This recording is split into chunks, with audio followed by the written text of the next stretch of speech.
பராத்துடைய நோன்பை நிரூபித்து பேசுகிற ஒரு மௌலவி கிட்ட இதை கொண்டு போய் காட்டுங்க.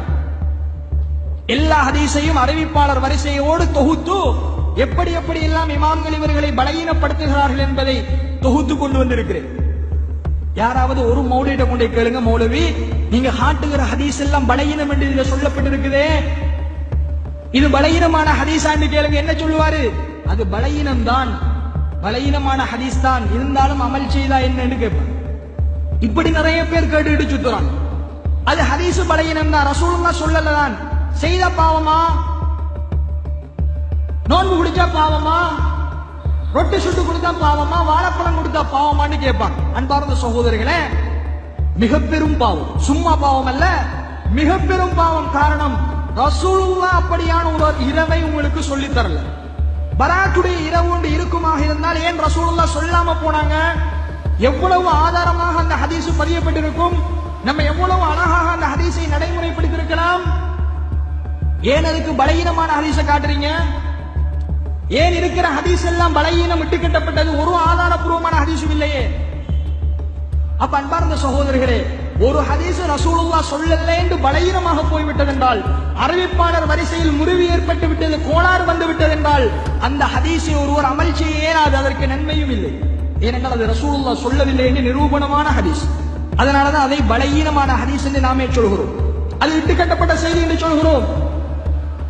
இந்த காலத்துல இஸ்லாத்தின் பெயரால பொய்களை கூறி, கட்டுக்கதைகளை கூறி மக்களை வழிகெடுக்கக்கூடிய பலர் இருக்கின்றனர் என்பதற்கு அந்த வீடியோ ஒன்று ஒரு பெரும் சாட்சி. அந்த வீடியோவில் கதைக்கிறவர் இந்த ஷாபான் மாதத்தின் பிறை 15ஆம் நாளுடைய இரவு இருக்குதே, அது ஒரு சிறப்பு மிகுந்த ஒரு இரவு. அந்த நாளுடைய பகல் சிறப்பு மிகுந்த ஒரு பகல், அதில் நல்ல வழக்கங்கள் மேற்கொள்ளணும் என்று நாங்கள் சொல்லி வரோம் தானே. அதை எதிர்க்கும் விதமாக அவர் அதில் பேசுறாரு. அதெல்லாம் பிதஅத், அதெல்லாம் கூடாது என்ற அடிப்படையில் அவருடைய பேச்சு அமைந்திருந்தது. இதில் வினோதமான ஒரு விஷயம் என்னன்னு சொன்னா, அவரு இந்த ஷஅபான் மாதத்தின் அந்த துறை 15ஆம் நாளுடைய சிறப்பு தொடர்பாக அந்த ஹதீஸ்களை எல்லாம் பற்றி பேசும் பொழுது முன்னுக்கு பின் முரண்பாடாக அவர் கூறிக்கொண்டிருக்கிறார். முதலாவது அவங்களுக்கு அந்த பேசக்கூடியவருக்கு நான் செய்யக்கூடிய உபதேசம், மார்க்கத்தை முறையாக படிங்க, முறையான முறைகளில் சென்று படிங்க. ஏனெனில் இஸ்லாமிய அறிவை நாங்கள் நேர்மையான மார்க்கத்தை முறையாக கற்றவர்கள் கற்பதுதான் வெற்றிக்கு வழி. அந்த அடிப்படையில் அவர் பேசக்கூடியவர் அதில் சொல்றாரு, அதாவது அது சுருக்கம் என்னன்னு சொன்னா, அவருக்கு வாய்ஃபான ஹதீஸுக்கும் மௌதுவான ஹதீஸுக்கும் இடையிலான வேறுபாடு தெரியாம இருக்கு. அதான் ஆச்சரியமாய், வாய்ஃபான ஹதீஸுக்கும் மௌதுவான ஹதீஸுக்கும் இடையில உள்ள வேறுபாடு அவருக்கு தெரிய மாட்டேங்குது.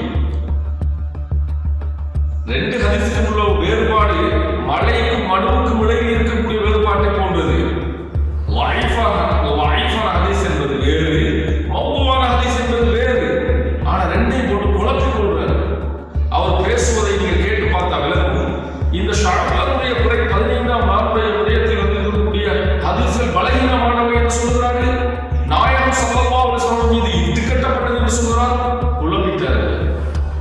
அன்பின் இஸ்லாமிய சகோதரர்களே, நாம் ஒன்றை சரியாக புரிந்து கொள்ள வேண்டும். ஹதீஸ்களில் வாய்ஃபான ஹதீஸ் என்று சொல்லப்படுமானால் அது என்ன? நாயகம் ஸல்லல்லாஹு அலைஹி வஸல்லம் அவர்கள் சொன்னதுதான். ஆனால் அதை ரிவாயத் செய்யக்கூடியவர்களிடத்தில் சில குறைபாடுகள், சில குறைபாடுகள், அவருடைய மனத சக்தியில் சில குறைபாடுகள் இருப்பதை கண்டதனால் அதை வாய்ஃபுடைய தரத்திலே ஹதீஸ்களை வைக்கிறார்கள். அவ்வளவுதான். இந்த வாய்ஃபான ஹதீஸை கூட சில பல நிபந்தனைகளுடன் நாங்கள் சில விஷயங்கள்ல அமலுக்கு கொண்டு வர முடியும். அதுக்கு முஹத்திஸ்கள், உசூல் ஹதீஸ் கலைஞர்கள் தெளிவா பேசிக்கிறாங்க. ஆனா மௌதுவான ஹதீஸ் ஒரு வகை இருக்குது. அது என்னன்னு சொன்னா, அல்லாஹ்வுடைய தூதர் எங்கள் பெருமான் முஹம்மது ஸல்லல்லாஹு அலைஹி வஸல்லம் அவர்கள் சொல்லாத, அவங்க சொல்லவே இல்லை, சொல்லாத ஒன்றை சொன்னதாக இட்டு கட்டி புனைந்து வர ஹதீஸ் இது. இதுக்கு பிறகு மௌதுவான ஹதீஸ். அது இட்டு கட்டப்பட்டதுக்காக தூதர் அப்படி சொல்லவே இல்லையே. தூதரே சொல்லாததை புனைந்து உருவாக்க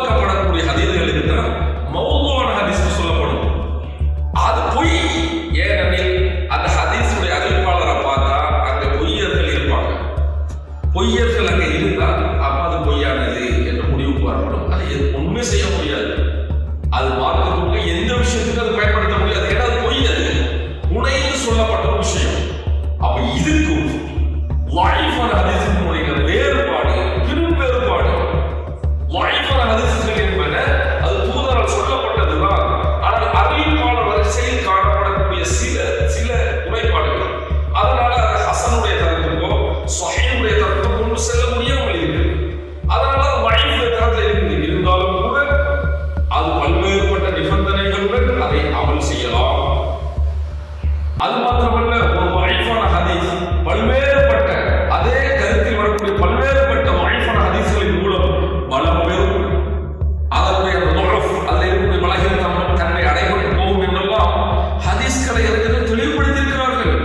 எனவே இந்த வீடியோவில் பேசக்கூடியவர்கள் போன்றவருடைய கருத்தை நம்புபவர்கள் நிச்சயமாக மிக பெரும் வழிகேட்டிலும் அநியாயத்திலும் சென்று விடுவார்கள். அல்லாஹ் பாதுகாக்க வேண்டும்.